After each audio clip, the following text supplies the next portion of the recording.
Saudara, Indikator Politik Indonesia merilis hasil survei calon presiden dengan pemilih di Provinsi DKI Jakarta. Ada 3 nama, Ganjar Pranowo, Prabowo Subianto, dan Anies Baswedan yang masih menjadi pilihan warga DKI.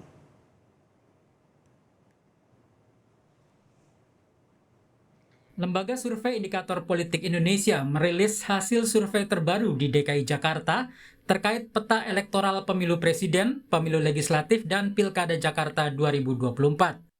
Indikator Politik Indonesia melakukan simulasi 3 nama bakal calon presiden, yaitu Ganjar Pranowo, Prabowo Subianto, dan Anies Baswedan.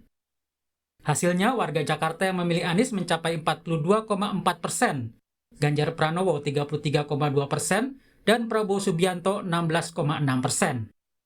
Nah, kabar baiknya meskipun tertinggal di peringkat ketiga,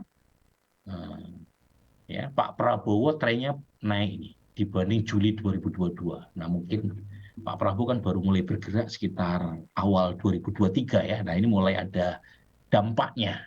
Meskipun lagi-lagi belum bisa menggoyang dominasi di DKI Jakarta 2 nama teratas. Tapi paling tidak dari 3 nama ini, tren positif hanya Pak Prabowo yang punya. Meskipun selisihnya jauh ya dibanding 2 nama di atasnya. Indikator Politik Indonesia juga bertanya pada warga Jakarta soal bakal calon wakil presiden. Mereka melakukan simulasi semi terbuka pada 19 nama. Hasilnya, 3 nama teratas adalah Ridwan Kamil dengan 21,5%, disusul Sandiaga Uno 15,4%, dan Agus Harimurti Yudhoyono dengan 12,7%. Kalau Ridwan Kamil kan nasional juga udah muncul. Kemudian Sandi peringkat kedua, AHY peringkat ketiga, Erik peringkat keempat. Meskipun selisihnya tipis ya dengan AHY, tapi 4 nama teratas ini kan umumnya ya nama-nama yang muncul di survei nasional. Hasil survei masih bisa berubah. Para bakal calon presiden yang akan berlaga di Pilpres 2024 terus menggalang dukungan untuk meningkatkan elektabilitas mereka. Tim Liputan Kompas TV. Indikator Politik Indonesia kembali melakukan survei elektabilitas bakal calon presiden dan bakal calon wakil presiden di Pilpres 2024. Survei dilakukan di DKI Jakarta. Apa saja hasilnya? Kita tanyakan kepada Direktur Eksekutif Indikator Politik Indonesia, Burhanuddin Muhtadi, yang juga sudah hadir bersama dengan Wakil Sekjen Partai Nasdem, Hermawi Taslim, dan Wakil Sekjen PDI Perjuangan, Arief Wibowo. Selamat malam, Bapak-Bapak. Malam, selamat malam. Baik, Mas Burhan, apa sebenarnya alasan Indikator Politik melakukan survei di DKI Jakarta saja? Apa alasannya? Yang paling utama adalah Jakarta Barometer Politik Nasional. Oke. Tetapi kalau kita melakukan analisis dari survei nasional, agregat nasional, Jakarta hanya kebagian 4,5% dari total populasi sampel. Ya. Karena memang dari sisi jumlah penduduk, proporsi warga Jakarta kurang lebih sekitar 4,5%-an. Nah, karenanya kita ingin meng-highlight, zoom in, dengan melakukan survei dengan sampel yang lebih cukup untuk bisa ditarik mewakili representasi warga Jakarta. Oke. Dan hasilnya seperti yang tadi disajikan oleh Kompas dalam pengantar acara ini. Oke, nah Jakarta sebagai barometer politik di Indonesia, tapi apa pengaruhnya dengan Jakarta dengan pemilu presiden? Kenapa sampai ini menjadi penting dilakukan oleh survei bagi indikator politik? Selain itu kita bisa melihat pengalaman seperti Pak Jokowi misalnya adalah mantan orang nomor 1 di Jakarta. Kemudian juga kalau kita kaitkan dari sisi proporsi penduduk, dari sisi pendidikan maupun pendapatan, itu Jakarta 5 kali lipat lebih berpendidikan dan pendapatannya umumnya jauh lebih baik ketimbang proporsi nasional. Jadi kita bisa mengasumsikan pilihan warga Jakarta itu lebih lebih punya efek secara umum ya, karena mereka lebih rasional. Jadi itu yang kita ambilkan. Makanya kemudian kalau kita cek, pilihannya relatif lebih variatif ketimbang provinsi lain. Di Jawa Tengah misalnya, itu suara Mas Ganjar sangat dominan. Kemudian di tempat lain gitu ya, suara Pak Prabowo mungkin sebaliknya yang lebih kuat, misalnya di Sumatera Selatan atau di Jambi. Tetapi kemudian Mas Anies ini salah satu kantong masanya, tetapi yang menarik meskipun elektabilitas Mas Anies paling tinggi, tetapi suara Mas Ganjar atau Pak Prabowo juga tidak terlalu rendah di provinsi ini ya. Oke. Nah ini tantangan buat Mas Anies untuk meningkatkan elektabilitasnya khususnya di Jakarta dan umumnya di Indonesia. Baik, Pak Hermawi, dari hasil survei indikator politik Indonesia, elektabilitas Anies Baswedan di DKI Jakarta memang paling tinggi, tapi hati-hati karena Ganjar dan Prabowo Subianto nggak terlalu jauh dari Anies Baswedan. Ini jadi pede atau jadi waspada untuk Nasdem? Iya, jadi kalau melihat hasil survei terakhir ini terus terang kami belum puas karena DKI ini harusnya kan menjadi basis utama Anies. Aha. Trennya juga belum begitu menggembirakan. Ini cambuk buat kami. Terima kasih Pak Burhan. Ini sangat berarti hasil survei ini. Oleh karena itu kami akan terus bekerja lebih keras untuk DKI. Oke. Tim-tim kita terus turun dan hari ini kami sudah mendaftarkan caleg kami baik untuk DKI maupun untuk DPRD. Kami berharap pada survei yang akan datang gambaran perolehan Anies itu lebih besar dari yang sekarang. Targetnya berapa Pak Hermawi kalau tidak puas dengan hasil survei tadi? Pokoknya lebih tinggi dari yang sekarang. Saya nggak mau pasang target. Lebih target nggak ada ya, tapi lebih tinggi dari yang hasil survei hari ini. Karena ini kan trennya ini kan menurun ya dibanding dengan survei terdahulu. Nah itu keprihatinan kami, itu cambuk buat kami. Kami akan terus bekerja keras. Terus terang Jakarta ini menjadi salah satu andalan kami karena latar belakangnya pernah dipimpin oleh Anies dan tingkat kepuasan warga terhadap kepemimpinan Anies juga cukup tinggi. Oke. Sebelum dia meninggalkan panggung ini. Menurut Anda apa faktor hingga akhirnya hasil dari survei indikator politik ini tidak maksimal untuk Anies Baswedan menurut Pak Hermawi Taslim dan juga Nasdem? Jadi begini, hasil survei ini kan potret kekinian. Ya. Memang khusus buat Anies selama bulan puasa itu beliau lebih banyak berkeliling di 43 kota itu di Jawa di luar Jakarta. Ya. Sementara mesin politik tiga partai ini juga terbagi, tidak fokus ke Jakarta, di Jakarta akhirnya tidak fokus melulu. Jadi kami percaya ini menjadi, saya bilang tadi ini menjadi cambuk buat kami untuk lebih memperhatikan Jakarta. Terima kasih. Baik, Pak Arief, bisa memaksimalkan dukungan Ganjar di DKI Jakarta untuk bisa merebut dari Anies Baswedan? Apakah ada target itu atau strategi itu?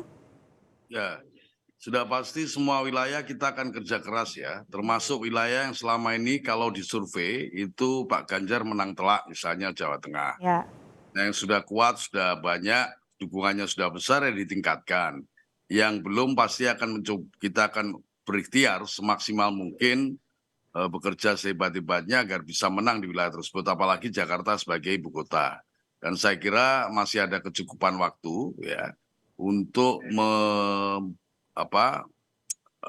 memenangkan Pak Ganjar tidak saja seluruh Indonesia tapi juga di Jakarta. Nah ini saya kira penting hasil survei indikator dan tentu kita akan dalami ya sebab-sebab mengapa hari ini masih tertinggal dengan Pak Anies di Jakarta dan memang Pak Ganjar tidak pernah menjadi pejabat atau pemimpin di DKI. Saya kira itu sesuatu yang normal saja dan meskipun Partai Demokrasi Indonesia Perjuangan di Jakarta sampai hari ini berdasarkan survei berbagai lembaga survei juga masih menempati posisi yang pertama. Oleh sebab itu kekurangan-kurangan yang ada pada kami tentu kami akan pelajari dan itu menjadi masukan, pertimbangan dan sekaligus pekerjaan rumah untuk berupaya keras meningkatkan potensi elektabilitas Pak Ganjar di DKI Jakarta. Oke, dengan populasi DKI Jakarta disebut oleh Mas Burhanuddin Muhtadi sekitar 4,2%, apakah akan fokus ke DKI Jakarta atau fokus memenangkan atau meningkatkan suara Ganjar Pranowo di wilayah-wilayah lain, misalnya di Jawa Barat, yang selama ini Jawa Barat sepertinya bukan milik PDI Perjuangan. Iya. Pak Arief. Ya, saya kira saya tadi sudah sampaikan. Jadi ada banyak wilayah besar ya yang jumlah pemilihnya besar itu menjadi concern kita. Salah satunya adalah DKI Jakarta ya. Kalau selama ini misalnya di survei Jawa Barat kita juga masih tertinggal ya, tentu akan kita upayakan semaksimal mungkin untuk bisa menang ya. Kalau toh pada saatnya kita masih tertinggal di wilayah tersebut ya ketertinggalannya tentu kita harapkan tidak berselisih terlalu jauh. Pada saat yang sama di wilayah-wilayah yang kita sudah kuat, gemuk, ya harus kita perkuat lagi ya supaya lebih telak ya, sehingga kemenangan spektakuler bisa kita capai. Jadi in prinsip adalah kita selalu membaca dinamika di lapangan di seluruh wilayah. Ya, tidak hanya Jakarta, tidak hanya di Jawa yang penduduknya pemilihnya besar, mohon maaf, tapi juga wilayah-wilayah yang lain. Jadi kita ingin betul-betul nanti kemenangan Ganjar Pranowo adalah merepresentasikan keindonesiaan kita, aspirasi dari seluruh warga negara Republik Indonesia yang memiliki hak pilih untuk bisa dimaksimalkan tidak saja potensinya, tetapi pada tanggal 14 Februari kita bisa dapatkan secara konkret nyata. Oke, Mas Burhan, dari trennya, dari yang dilakukan survei oleh Indikator Politik Indonesia, apakah nanti bisa berubah? Kalau saat ini kan masih unggul Anies Baswedan, apakah bisa berubah konstelasinya? Jadi pilihan warga terhadap calon presiden atau partai politik itu seperti iman, yazid wa yanqus ya, kadang naik kadang turun. Jadi memang sangat tergantung oleh kinerja calon presiden dan timnya, termasuk struktur partai yang mendukungnya. Nah, karenanya kita lihat tuh, kita bandingkan 5 survei terakhir di DKI Jakarta, itu terlihat fluktuasi dukungan, terutama termasuk dalam soal pilkada calon gubernur DKI Jakarta. Jadi misalnya Mas Anies dominan sebagai calon gubernur sampai Juli 2022, tapi setelah partainya Bung Hermawi Taslim mendeklar Anies sebagai capres Oktober tanggal 3, itu 6 bulan kemudian drop tajam. Jadi pendukung Anies sebagai calon gubernur sudah merasa Mas Anies naik kelas sebagai capres. Nah, itu menunjukkan bahwa pilihan publik juga sangat tergantung oleh dinamika di luar atau eksternal. Termasuk soal capres ini. Menurut saya soal capres ini menarik. Jakarta memang penduduknya sekitar 4%, tapi masuk top 10 ya, populasi provinsi dengan populasi terpadat. Tapi jangan lupa, semua sumber daya ekonomi, kemudian media, itu mayoritas terkumpul di Jakarta. Jadi kalau misalnya Jakarta bisa dimenangkan oleh 3 capres teratas, itu pasti memiliki semacam semangat dan spirit untuk mengangkat. Apakah Jakarta menjadi penentu? Karena kita tahu bahwa Jawa Barat adalah provinsi dengan populasi terbanyak yang sering menjadi indikator kalau memang menang di Jawa Barat ya sudah, itu jalannya akan lebih mulus. Gini Cindy, memang Jawa Barat adalah provinsi dengan jumlah pemilih paling besar. Tapi kalau kita lihat sejak 2004 sampai 2019, provinsi penentu itu bukan Jawa Barat, tetapi Jawa Tengah dan Jawa Timur. Misalnya ya, kalau Anda lihat 2014-2019, Pak Jokowi kalah di Jawa Barat, tetapi nasional menang. Nah, pertanyaannya, apakah ada capres yang bisa menang secara nasional tanpa memenangkan Jawa Timur dan Jawa Tengah? Data aktual mengatakan tidak ada. Jadi capres bisa kalah dimanapun, tetapi tetap bisa menang secara nasional kalau mengantongi kemenangan di Jawa Timur dan Jawa Tengah. Baik, Mas Arief, ini yang membuat PDI Perjuangan santai saja meskipun di DKI Jakarta hasilnya masih di bawah Anies Baswedan karena sudah pegang Jawa Timur dan juga Jawa Tengah. Jawa Tengah terutama, menang telak di Jawa Tengah bisa PDI Perjuangan. Ya enggak, kalau santai siapa bilang santai? Kan kita kerja keras itu nggak perlu pengumuman. Ya. Tapi nanti yang akan tahu lapangannya salah satunya adalah lembaga survei seperti Mas Burhanuddin. Kita kerja keras. Apakah sekarang sudah gaspol atau belum lah itu tergantung pada variabel-variabel yang ada. Ya, tetapi prinsip seperti yang saya katakan tadi bahwa semua wilayah bagi kita penting. Ya, khususnya adalah wilayah-wilayah yang memang jumlah pemilihnya besar. Kalau tadi dikatakan Mas Burhanuddin bahwa Jawa Timur, Jawa Tengah penentu, saya kira logis, tetapi kita tentu saja tidak abai. Ada yang penting bagi DKI adalah karena sampai hari ini masih menjadi ibu kota, ya. Saya kira aura kepolitikan yang dipancarkan oleh DKI luar biasa dan juga sentra ekonomi. Nah, oleh sebab itu kita memang berniat DKI tidak boleh kalah. Tapi tidak hanya DKI saja, ada wilayah-wilayah yang memang kita harus upayakan supaya dari waktu ke waktu elektabilitas Ganjar menaik secara pasti.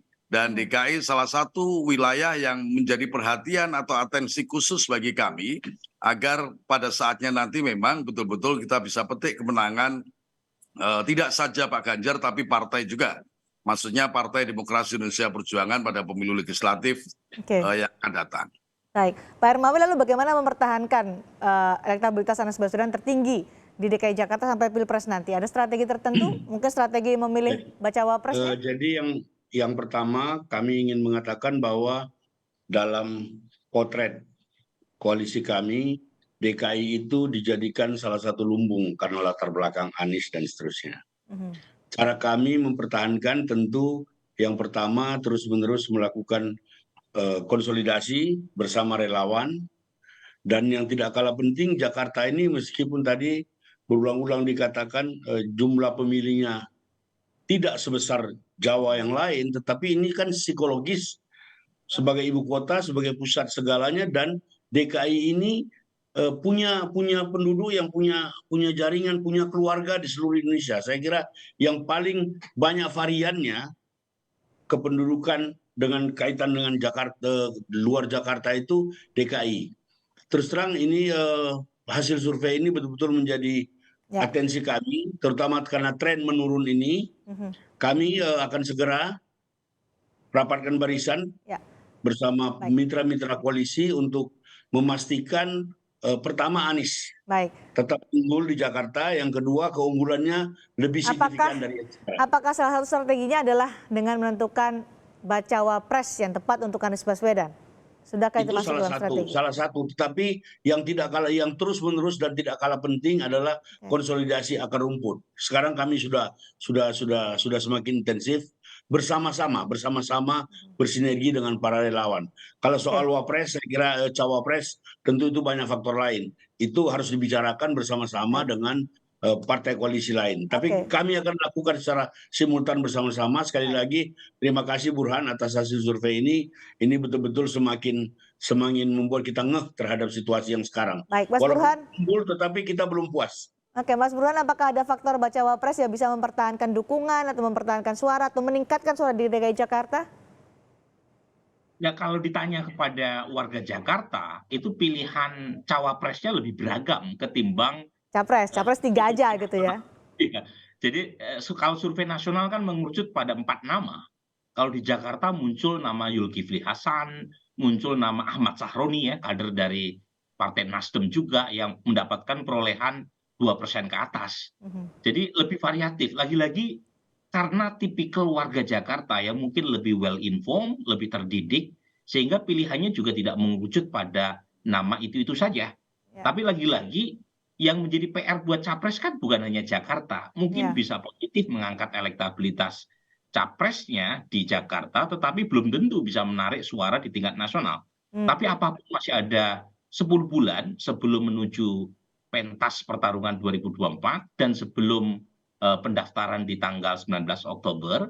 Jadi apapun bisa terjadi, capres memang mulai mengerucut ke 3 nama, ada Mas Anies, ada Mas Ganjar, ada Pak Prabowo, tetapi cawapres masih jauh dari kepastian, dan karenanya kita harus lebih sabar partai politik menentukan siapa pendamping buat capres yang telah mereka usung.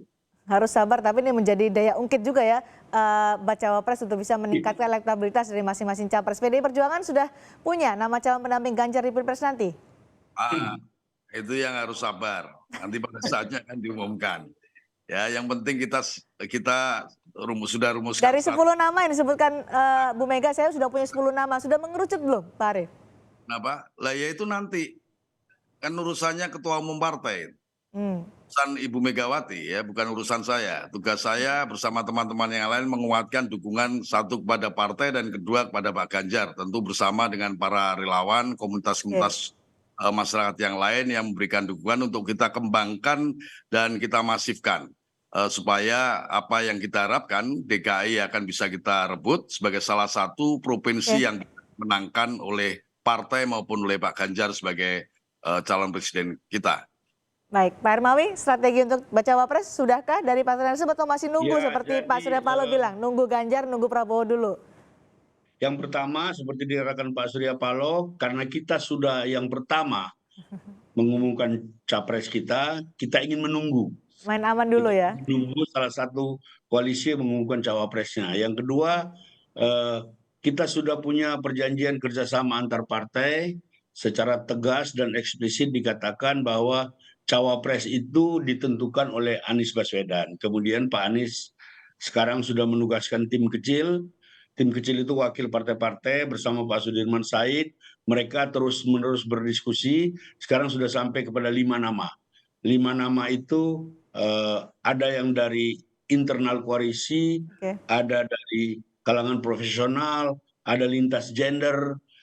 Saya kira tunggu saja, tapi yang jelas kami tidak ingin buru-buru, kami tidak ingin yang pertama mengumumkan cawapres. Seperti dikatakan Pak Surya, kami ingin menunggu salah satu paslon lain mengumumkannya, baru kemudian kita akan umumkan. Terima kasih. Masih menunggu, menghitung-hitung strategi soal bacawa pres, tapi terima kasih juga kepada Mas Burhan yang sudah merilis hasil survei di DKI Jakarta yang akhirnya menjadi pembahasan kita tentang strategi masing-masing capres dan partai koalisi untuk bisa meningkatkan atau merebut suara di barometer politik Indonesia itu di ibu kota. Terima kasih Mas Burhan, terima kasih Mas Pak Arief, terima kasih juga Pak Hermawi Taslim sudah bergabung bersama kami di Sapa Indonesia Malam.